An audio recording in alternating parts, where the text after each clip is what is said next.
So Dragon Ball Super remains a point of contention for a lot of Dragon Ball fans. There's no denying its many pitfalls such as lackluster animation at the start, weird narrative decisions, and the many plot holes. However, I feel like we know about those things all too well, yet in general I feel like the good outweighs the bad when it comes to Dragon Ball Super. Dragon Ball Super's status in my mind is weird because I consider it the best iteration of Dragon Ball to date, but only in the context of the previous two canon series. It is those series issues that make Dragon Ball Super stand out as the best of the three. Though judging by my other Dragon Ball videos, very few of you are going to watch this, I do want to go through what Dragon Ball Super did right, and I have a few major points I want to share. The first is that it brought back neglected characters. So one of the most notable issues with Dragon Ball Z is how many of the human and or non-Saiyan characters were fodderized throughout the series and pushed to near irrelevance. Dragon Ball Z didn't actually start like this, as the Saiyan and Frieza sagas actually involved the side characters pretty well, but ultimately relegated most of them to mere commentators or fodder for the main villain, from the Android saga to the Goku Black arc in Dragon Ball Super. And during this entire period, the entire core of important fighters on the hero side was comprised of Saiyans, with the notable exception of Piccolo, who remained relevant throughout most of this span. Aside from the awesome Tien Shinhan moment versus Semi-Perfect Cell, the non-Saiyan side characters were either just observing events, cheering on the heroes, and if they did get involved, it would be in ways aside from combat. Which isn't wrong, but Dragon Ball is a show about martial artists with the main emphasis on fighting, so I can't help but view that negatively if it lasts for too long. Dragon Ball Super took a major step in changing this trend during the Universe Survival arc. While the Res F arc was a good sign of things to come, it remained mostly a side attraction to the main focus of Frieza vs Goku, which was the real point of that movie/arc. It took them a few arcs after this, but the Tournament of Power brought back Krillin, Roshi, and Tien Shinhan to the fold as contestants in the Tournament of Power, and all three of them contributed in a significant way to the eventual Universe 7 victory. All three had what I consider to be great moments. Krillin had a bunch of cool teamwork moments with Android 17 and even Roshi, and showed his usual cleverness and quick thinking in his fight with Majora. This is somewhat overshadowed by the fact that he was the first on Team Universe 7 eliminated, in episode 99 only 3 episodes into the Tournament of Power. However, people from Universe 7 had to get eliminated in the tournament or else it would have been very boring and predictable. Toei and Toriyama chose Krillin first, which sucks, but Universe 7 had to suffer some sort of elimination to at least give a sense of threat and challenge to the tournament, as that feeling would be lost if Universe 7's fighters just dominated the whole time. Plus, even before he was eliminated, Krillin put in quite a nice showing in that short amount of time, so I wasn't too upset. Roshi was actually one of the MVPs of the tournament, with tons of eliminations in unique ways, from brute force to the Mafaba technique, and even deception.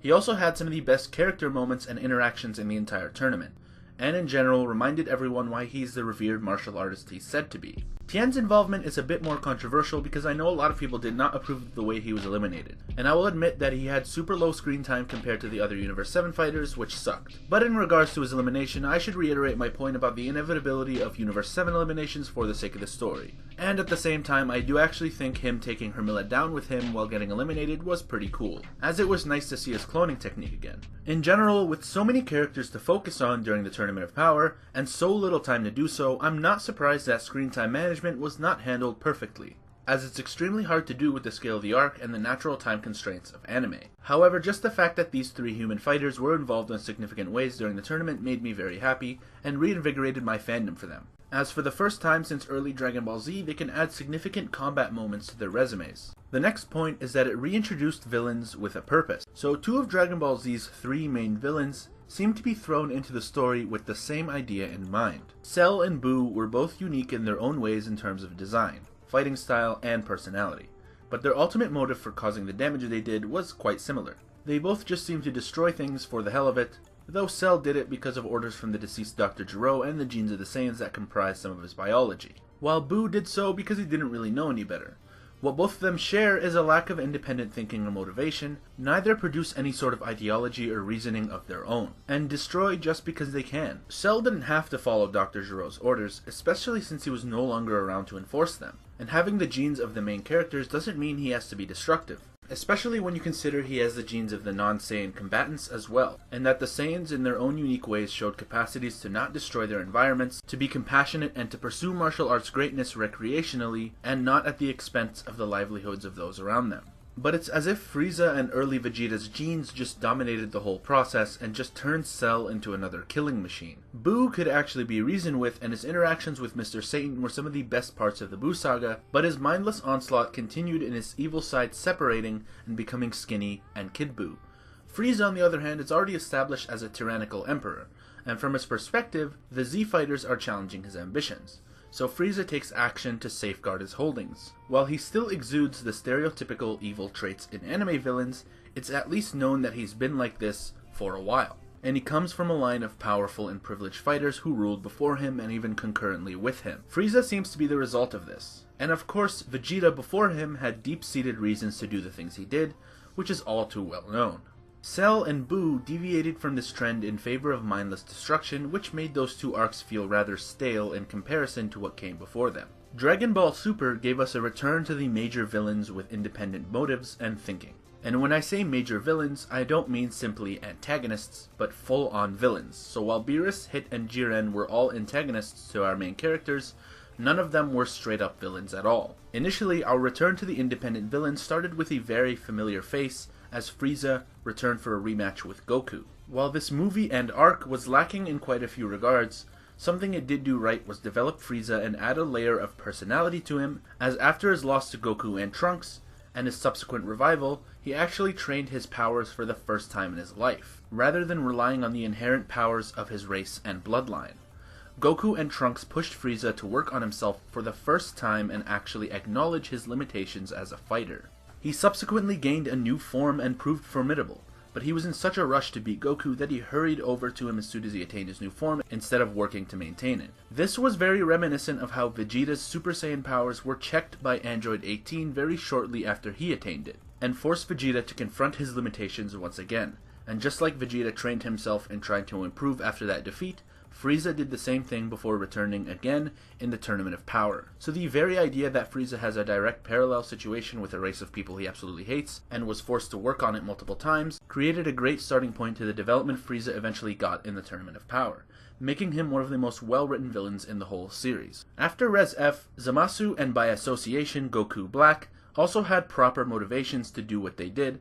Instead of wanting to kill and destroy for no real reason, while their reasons are not agreeable by any means, in the context of its position as a god and in the very power-centric world of Dragon Ball, it at least seems to make sense, and continues a palpable tension between mortals and gods that started with the Beerus debut and has seemingly culminated in the Tournament of Power. I'm of the mind that a villain doesn't have to have a sympathetic or super complex reason for what they do. They just need some sort of reason that isn't, I just feel like it, or because I can. Because I feel like those reasons just aren't as entertaining from an audience member's point of view, and can sap away the tension of a narrative, if you feel like the conflict is ideologically one-sided. That was one of the latter half of Dragon Ball Z's biggest pitfalls, and in my opinion, Dragon Ball Super did a very good job in making the villains interesting once more. The next point is that it has the strongest gender representation in terms of combatants. In general terms, female representation wasn't completely lacking. Bulma has always been crucial to the story with her technological achievements that have made life much easier for many of our characters, and even Fortune Teller Baba has contributed to the narrative, while there have been others who filled comedic roles and love interest roles. However, the one thing most female characters in the series have shared in common is either a lack of martial arts ability or an unwillingness to participate in it. There's nothing particularly wrong with either of those traits, but Dragon Ball is a martial arts show in which almost all narrative plot points are solved through fighting. So the fact that all active martial artists are men sends a pretty negative and antiquated message for those watching. And whenever we did get a cool female martial artist, she would often be relegated to housewife or romantic interest, as it happened 3 separate times in Dragon Ball Z with Chi-Chi, Android 18, and Videl. Now, none of those characteristics are bad or worse than being a martial artist, but the reinforcing of perceived gender stereotypes was always one of Dragon Ball's biggest issues until very recently. And of course, the reinforcing of those stereotypes in a story based around martial arts just makes it doubly as bad. Dragon Ball Super finally fixed some of these issues. While at first glance it may seem like it took all the way until the Universe Survival arc to introduce female combatants, however I actually think things started to change with the introduction of Vados. While we never actually saw Vados herself fight, Whis' showings of supreme power and martial arts prowess give us a good indication of what angels are capable of, so even without seeing the other angels fight, we know that Vados is capable of a great deal. The next major step in this regard actually shows up in a rather unexpected way in the form of a human with no ki powers, Mai in future Trunks' timeline. Future Mai was actually one of the most awesome characters in Dragon Ball Super, as even without the power to manipulate ki or to fly, she led an organized resistance to Goku Black and even managed to successfully impede him on a few occasions, and showed no fear in the face of the danger he posed. And in one of the most badass scenes in the Future Trunks arc, she nearly killed Goku Black with a sniper rifle. Of course, it's obvious these plans won't succeed because of the nature of Dragon Ball arcs, and it's likely there would be an uproar if the much hyped Goku Black died from a gun, rather than in a climactic final battle with the heroes. But the inclusion of these scenes was a very good sign of Toei and Toriyama's intent to change their approach to female involvement in their narratives. And finally, the Universe Survival arc introduced a myriad of cool and interesting female fighters who all varied in strength, ability, and narrative involvement. Of course, the list is too numerous to name entirely, but the most notable in my opinion were Caulifla, Kale, and their fusion Kefla, which is one of the coolest fusions in the show, and these two are the first female Super Saiyans as well. The returning Android 18, Kakunsa, Rosie, Hop, Mona, and Cocotte. Of course, not even these improvements completely mask the more distasteful and stereotyped scenes throughout the show, and even the tournament itself had no women remaining in the final confrontation between Universes 7 and 11. But Dragon Ball Super was a major stride for a series which has had notoriously bad representation until recently. The next is that characters other than Goku can gain glory. So earlier I mentioned how the course of events had been greatly biased towards Saiyan characters from Dragon Ball Z onwards. Yet even among those Saiyan characters, there seems to be this consistent hierarchy of how much each one contributes. In every arc after his own, Vegeta seems to do really well until he's smacked by the main villain, only for Goku to swoop in and take the win, but replace Goku with Gohan in the Cell Saga. Once again early in Dragon Ball Z, Piccolo's cooperation was crucial to beating Raditz, and then against Vegeta, Goku would have been annihilated if he didn't have the help of Gohan, Krillin, and Yajirobe. The Frieza saga somewhat started a trend that alienated characters aside from Goku. Although Vegeta did very well against most of the Ginyu Force, until the end, him and everyone else were dominated by Frieza and had to rely on Goku beating him at the end. Then in the Cell saga, everyone got destroyed by Cell, including Vegeta. Especially Vegeta. But it was Gohan who won the battle, as Goku's instant transmission of Cell's exploding body failed and Gohan had to kill Cell in his stead, in one of the more admirable narrative decisions by Toriyama. But in the Buu saga, everyone got destroyed or absorbed by Buu, and Goku had to once again finish the job. The same was the case in the Battle of Gods. The Res F arc actually had Vegeta destroy Frieza, but his major oversight caused Frieza to destroy the Earth. And insert convenient Whis-ability, Vegeta is sad once again, and the Universe 6 arc, but it was only Vegeta in that one. Though he cleaned up house up until that point at least. The Future Trunks arc had a pretty bold decision in giving not Goku or Vegeta the win, but Trunks, which was awesome to see considering the trend of all the previous arcs. Although it was seemingly ruined by Zamasu trying to literally become the universe, but I think that was Toei's way of introducing Zeno's powers to us. And I will admit that that could have been handled way better. However, Trunks won the fight versus Zamasu and literally robbed him of a physical body. It's not his fault that Zamasu is a god and has hacks that allow him to transcend an ass-kicking.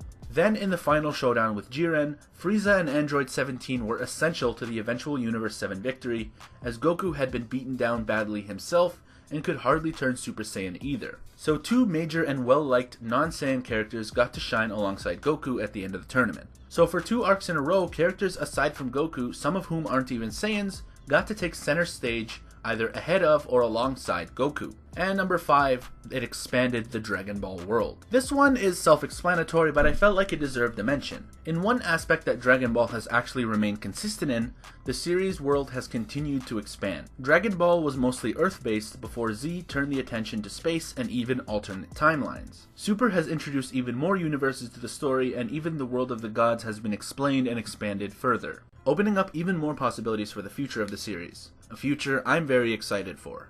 Well, those are the 5 aspects that I believe Dragon Ball Super did right, and what makes it stand out over the previous 2 series.